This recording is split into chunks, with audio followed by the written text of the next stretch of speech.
Hey everybody, Blake here. Thanks for stopping by. Let's talk about free stuff for a bit. I think everybody likes free stuff, right? So what you just heard was a small portion of a track that I'm going to be walking you through today. This track was made entirely with free software.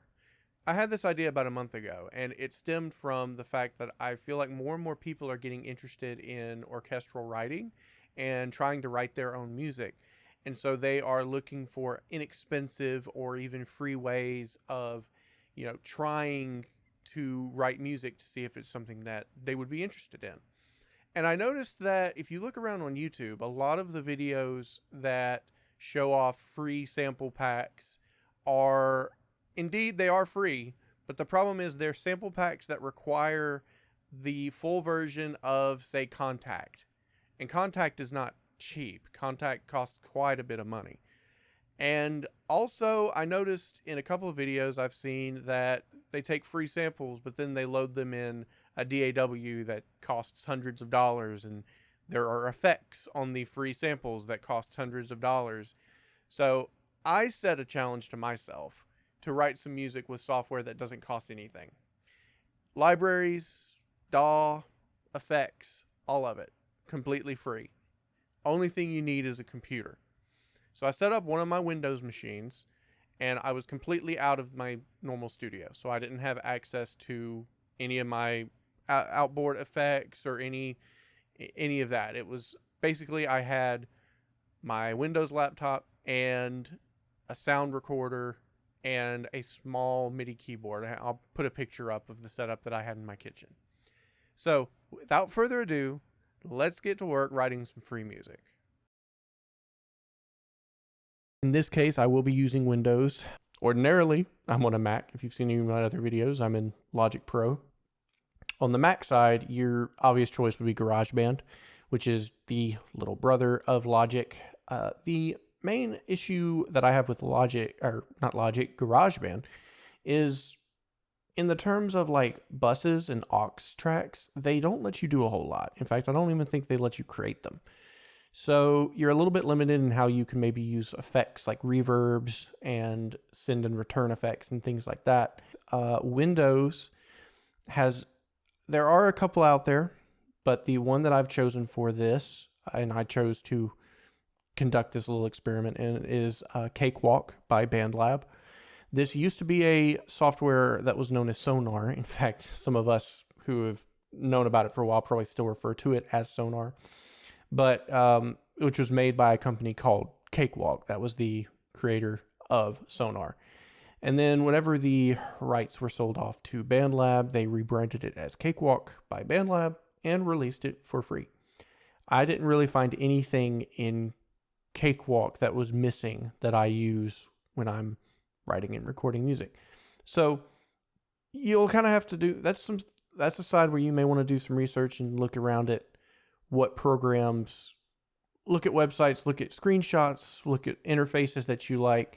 I definitely prefer Logic's interface, but I've used it for a long time, so that could be some of the bias. You just kind of have to look around and look at the comparison pages for a lot of these DAWs. For instance, I know Studio One does not allow you to load VSTs in their free version. So that immediately that's out, because that's all we use in orchestral composition like this. I know that some of them have really constrained track limits. And so you could be writing and then you need a track and then, oh, you can't do another track. And so you'd have to bounce audio down, and that's going to get you out of the groove of writing music. So we don't want that. So for me to even consider really using something, it had to have no track limits, be able to use buses, have decent MIDI manipulation. I found that Cakewalk did everything that I needed. So for this experiment, that's what I chose. Now, moving on from the question of the DAW, we move more into what I'm talking about next. Doesn't really matter what software you pick. This is where we get into what libraries that have been chosen. Now, I thought what we would do here is I took about maybe 4 to 6 hours one day, and I just put together a little about minute and a half long little composition, just to see how easy was it to work in Cakewalk, but also, how inspiring were some of the instruments that are out there for free, and just to get to grips with them so I could maybe elaborate on them a little bit. So we'll listen to the track, and after we do that, we'll kind of look and go more in depth with what was used to do certain portions of it. So I'm going to play this for you now.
So let's talk about this first section here, and let's discuss what I used in this section.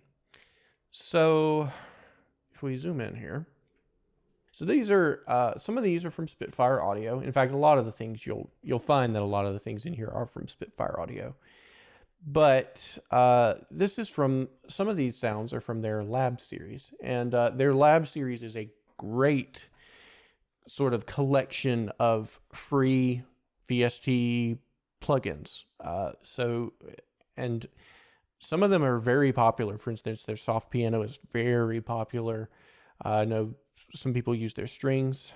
So what I used first was sort of this very synthy kind of atmospheric background that was called Ghost at the Harbor.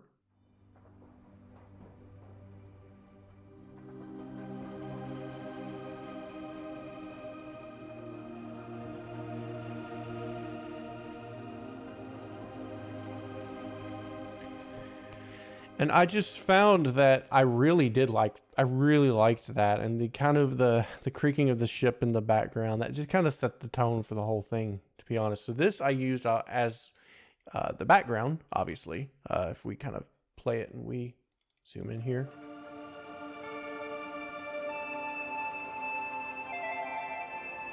Yeah, so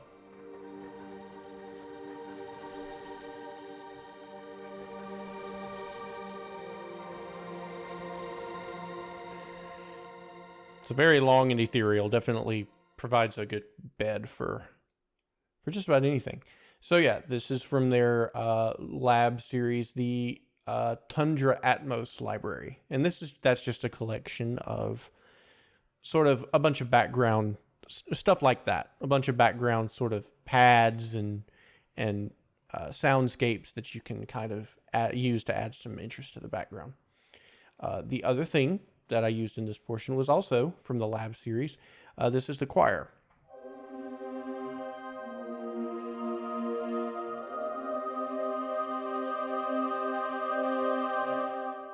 It's actually a very, very nice choir. What you'll notice is that there is some sort of swell baked in.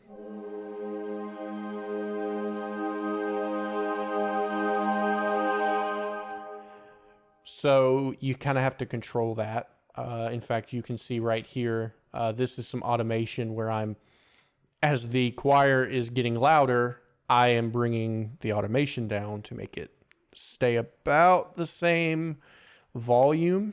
So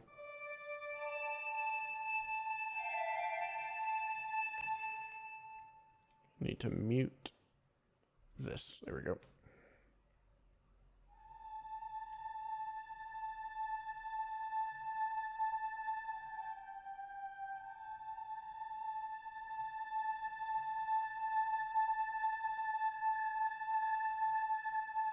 So just really just a single voice playing along with this background sort of pad.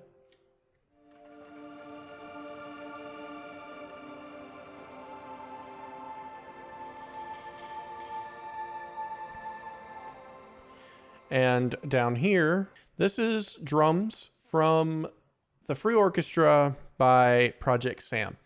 Now this one, this is getting into the orchestral libraries, and the orchestral libraries are kind of a mixed bag in terms of the free ones. What is included in the Free Orchestra is quite good, sounds really good, but they're very, very specific use cases. For instance, like the heroic horns here, they sound great, but they don't sustain. I'm still holding down the note. So things like that. The tongue-in-cheek is hilarious. This is my favorite one. I mean, it's just fun.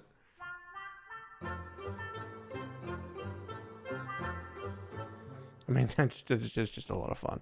But it's not going to be something you're going to use very often. Same thing with like wild winds and things like that. These are all just very, very specific things. If you need that, it sounds great and it'll work, but I wouldn't find myself using it that much. But for the drums, I think this was it, wasn't it? I believe this is what it was set on. Yeah. But for the drums, Power Strike, it gave that nice stick-on-stick sound that really went well with this portion that I thought. So when you can find a place to put it, it actually ended up sounding pretty nice. And then moving on to the main melodic part in this whole thing is the Julian pipes. And these are actually just... This was actually just part of the Kontakt factory selection. So if you download... not Kontakt, not the full version, just the player. You can download the factory selection, and it has a lot of different instruments in here. Sort of the same thing as like the Free Orchestra. You'll find some more useful stuff in here if you were playing like ordinary, like normal quote unquote band stuff or pop stuff. You find, electric pianos, guitars, and things like that. You find some synth stuff as well. In the vintage, some drum machines and things like that. But in the world instruments, I found the Julian pipes, and I had to do a bit of processing to them. If I bring open the channel here, you'll see that I've got it's pre-fader going to a delay and a reverb, I believe. Let's solo it and let's hear.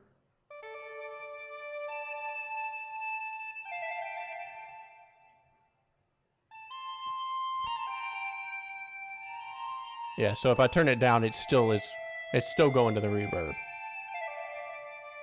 So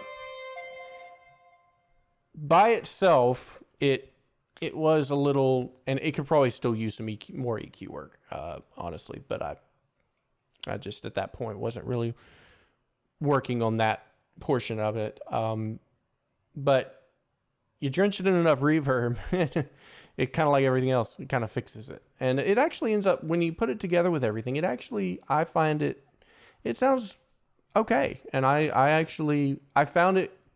did find it kind of inspiring to play. I do remember that portion, recording this pipe portion was, I was kind of getting into it, kind of, getting into what I was playing. So yeah, this is the first section, just again, all together.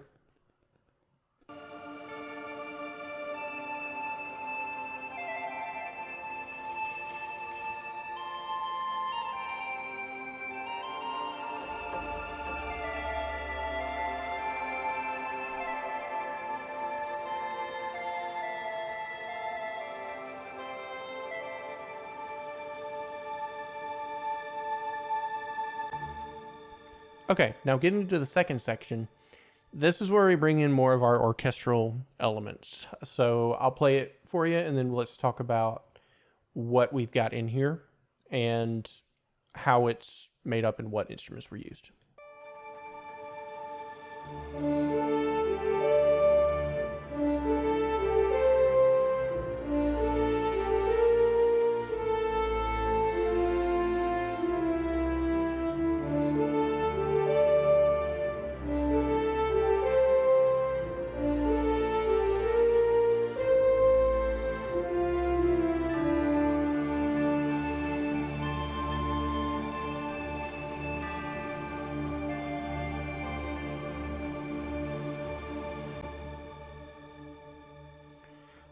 Okay, so starting off with the obvious, we bring in some French horns. The French horns are from the library that I use that I would probably recommend the most for anybody starting out to try. And that is going to be BBC Discover by Spitfire Audio. Now, the way that you can get this for free is you can go to their website. It's $50. Or you have the option of filling out a survey where they ask you, kind of what are you wanting to do with music and why are you interested in the product and things like that. So you can fill that survey out. You will have to wait 2 weeks, I believe, for them to send you a download link. But after that 2 weeks, you should get a download link and you will be able to download this for free. And this library, I don't know of one that's as comprehensive and well put together. Not to say that it doesn't have its problems, which we'll talk about, but it's definitely one of the best ones in this category of free orchestra. So, for instance, this is the horn patch.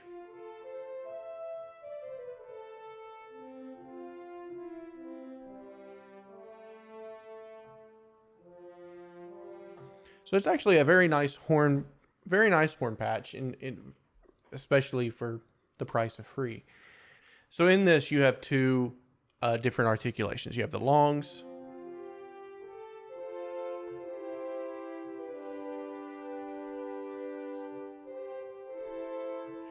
and the shorts.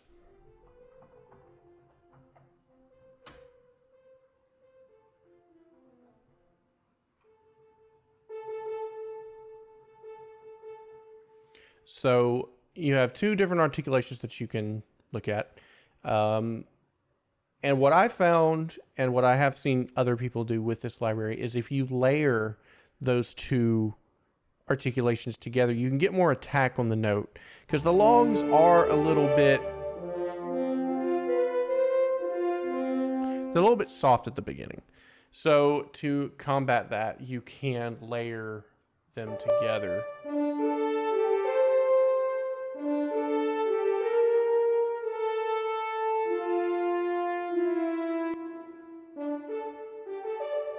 You just layer them together like that, and you can kind of get some more attack on them.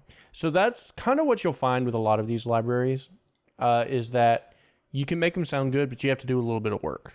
You kind of have to, do some experimenting and learn the tricks of how to make each one sound good. Now, moving down here, these are, I believe, this is also BBC. This is the bass. These are just the basses. Go down an octave.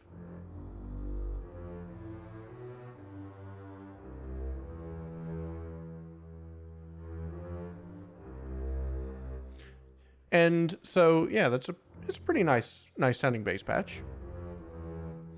And I believe, let's see, I think I did the same thing here as well. I added the spiccato. So I layered those together as well for the same reason, just to get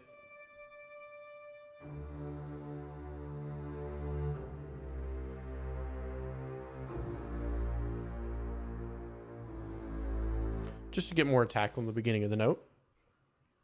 And then below that, so this is Orchestral Tools Layers. This is their free Orchestra.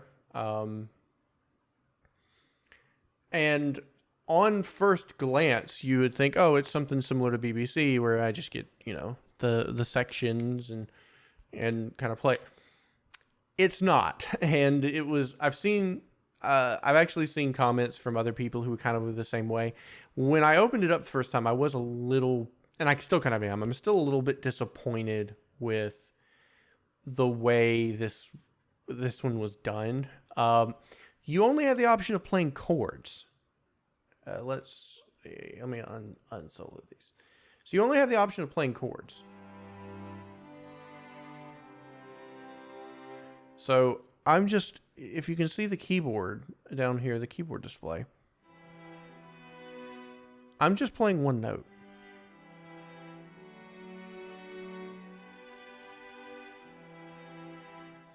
So, and then you have to use the key switches down here to change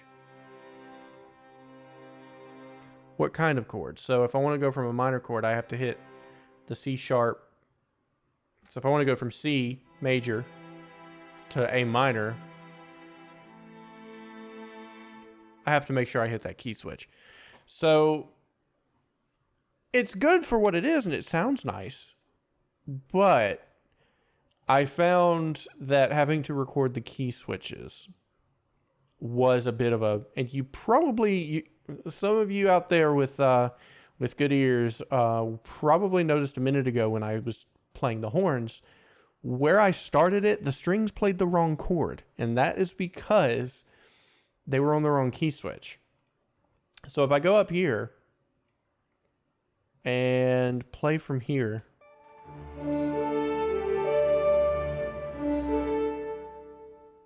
I think if I play it again, hear how it's all of a sudden happy? And that's because the key switch that's down here is, I don't remember where I placed it. Yes, it's right there. So I'm starting from right here. The key switch to switch it to minor is right there. So I'm in major right now. So now it does have like the lower sustain parts. Those are single note, so you can use those. Like the basses, I think I used them right here.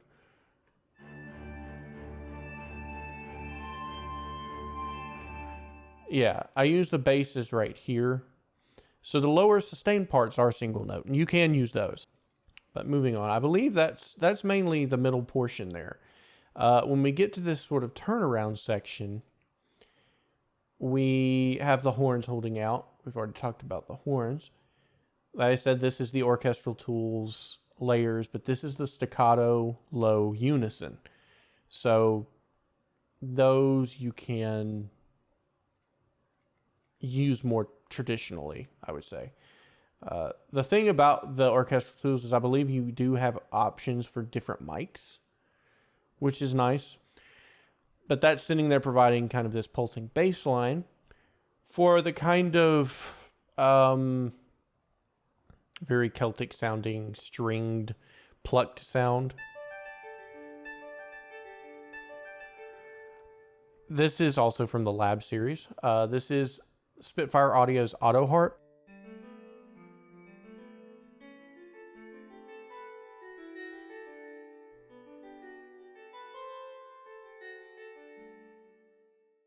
Which really went well here. It has a very tavern-y type sound to it. Now moving down here, I brought the Ghost Harbor pad back here.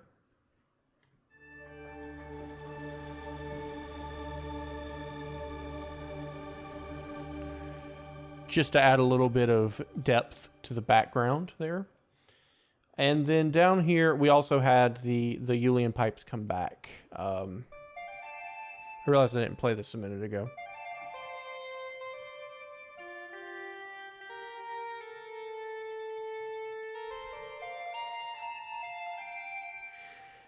So see, that just is, it really is, that is actually pretty inspiring to play for it being just kind of this one random patch in the Kontakt library or factory library. It's when you stick some reverb on it and some delay, it really becomes pretty nice.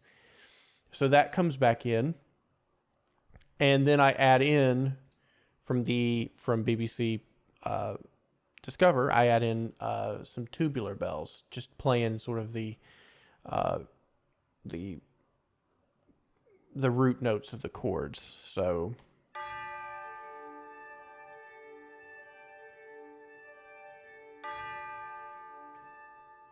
very simple with just the bells, but very, very nice sounding bells. I do like them. So when you stick all of those together, you get this kind of little turnaround section.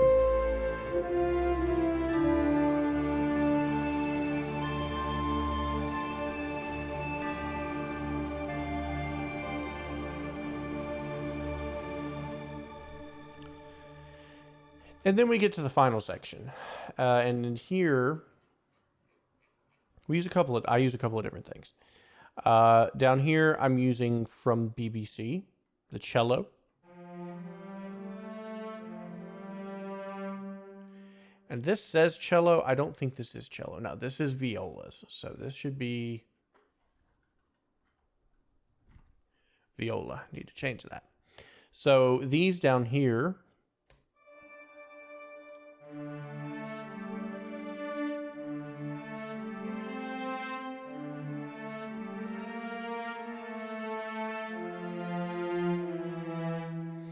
Now with these, I didn't end up doubling them. I could have, but I just ended up not doubling these because they're doubling the piano, and the piano has enough of an attack on it by itself that I felt it didn't really need it.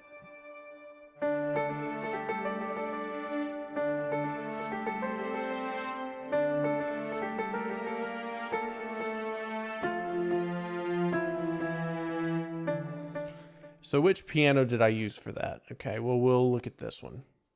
So the piano actually comes from the Versillion Studios Community Orchestra. And this was actually an open source orchestra, sort of, so to speak. And so it was samples taken from several different members of the sampling community. You know, like one person did the upright piano, one person did the strings and things like that. So you end up having to load them into this Sforzando player. This is also free. And it's just a sample player.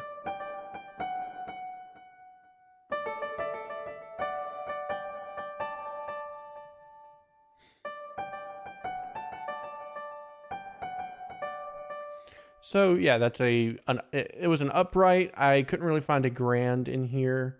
I don't think there is one there. If there is, I missed it.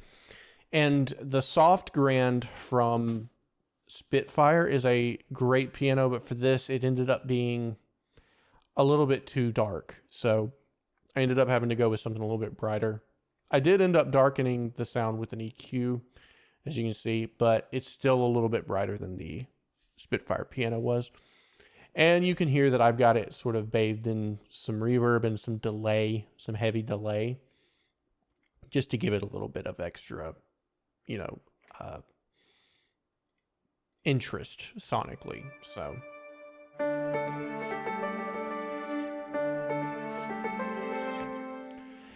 that's what the piano kind of leads this whole third portion.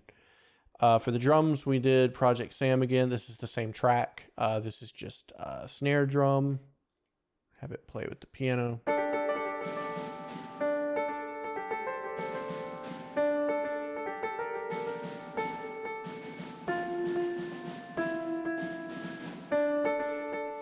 So pretty self-explanatory.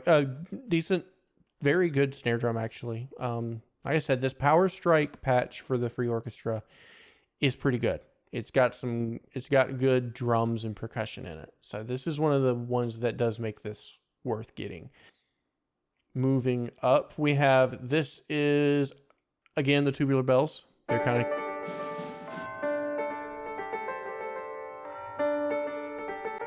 so just playing the roots of the chords again. Same patch there. Up here, this is the Orchestral Tools Unison, the low end Unison. So these don't suffer the same problem as the chord patches because these are individual notes.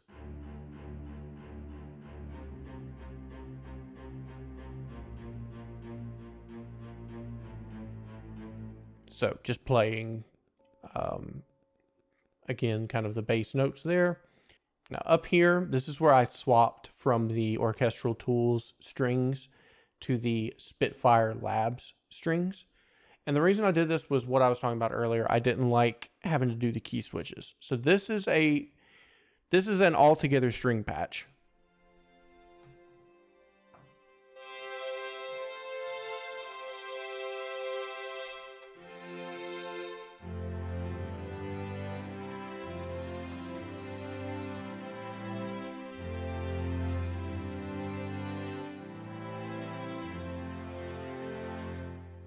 So that's where it differs from the BBC orchestra, the Discover Orchestra.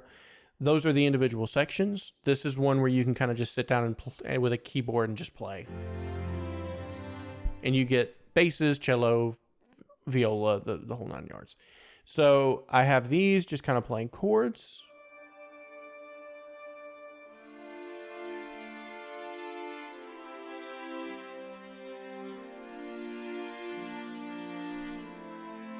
So I've got kind of movement in there. They're not just playing static chords. They're moving every 2 beats or so. And then I have up here, these are the BBC Violins. These are the BBC Violins 2. I've got these on spiccato. Doing a similar layering technique with these two. And then this is the long version here.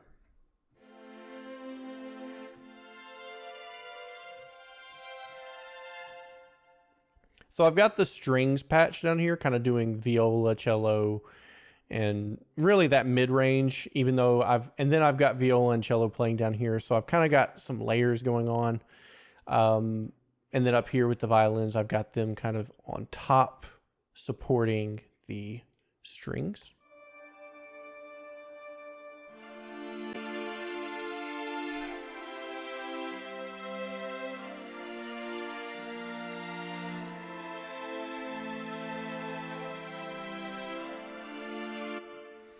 And we could experiment even with taking out the layered bits, the layered portions.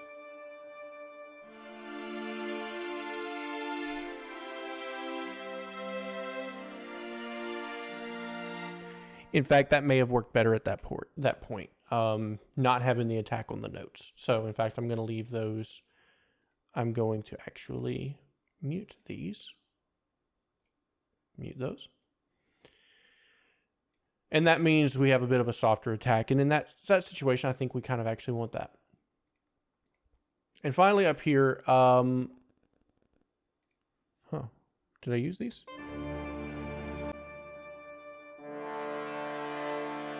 Oh, interesting. I had forgotten I did that. Yeah, these are the Orchestral Tools brass. You have the same problem where they're just chords. So I'm having to key switch them. I think I just kind of threw these in just to see how it works. They, again, like the Orchestral Tools strings, they sound good. The key switch portions are a bit of a pain to work with. But that being said, they do add to this particular section. So definitely left those in. This is tune percussion I'm not using. And finally, we have some woodwinds doing some triplet patterns.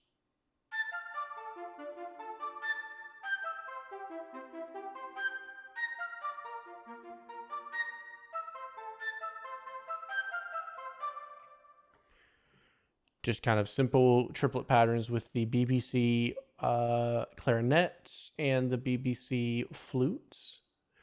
These are all the sections. So you add all of that kind of up together and you end up with the final section here.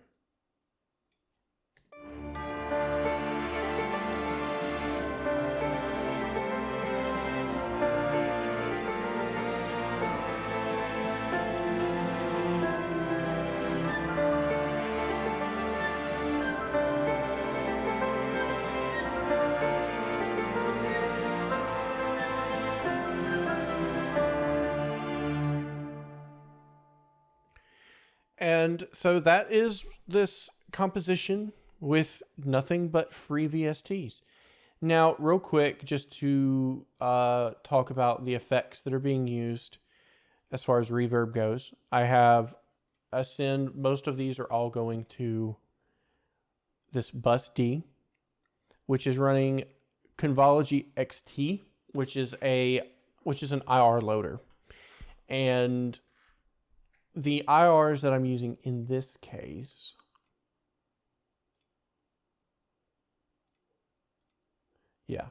So I have two sets of IRs in this folder. One is Big G's Lexicon 480L. This is a collection of IRs created from the Lexicon 480L reverb and digital effects unit, which was an extremely popular unit 30 some odd years ago, and maybe even longer. And the other set is the Samplicity M7, which is the Bricasti M7, the Model 7 reverb. It's a reverb you can buy nowadays for about $3,500 to $4,000. And these are impulse responses that were taken from one of those units. And so you're getting an extremely good approximation with impulse responses of the reverb that they were taken from. Now you can, I'll put links in the description to the 480L ones. The Samplicity ones are a bit harder to find because the site where they were hosted was taken down, but you can still download these if you go to the Wayback Machine, archive.org, and search for I think it was samplicity.com. I'll try to put some instructions in the description to show how to get those, because they're great. And so what the reverb actually sounds like is this.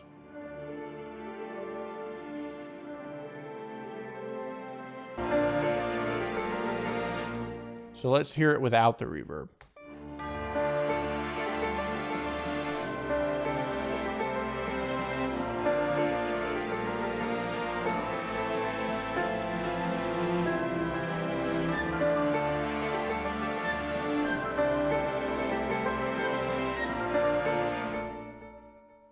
So yeah, it adds a bit of, liveliness to it for sure.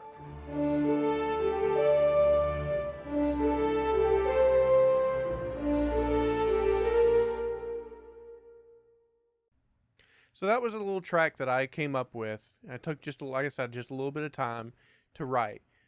But all of that was done with free software. None of it cost any money. All you have to do is download it and install it. I also did one other track that ended up, I thought about doing something a little more dramatic or trailer-like because I know that's a popular genre. Again, same thing. This was very, very quick. And so it's fairly short, fairly simple, but maybe it'll give an idea if that's the type of sound you're going for, what kind of percussion sounds you can get, and what kind of synth sounds you can get. So we'll listen to that real quick.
hopefully that gives you an idea of what is possible with free software. I know I was actually pretty surprised. I know that if you spend a lot of time with these, you can probably get pretty good with them and knowing how to make them sound the way that you want, just like any other sample library.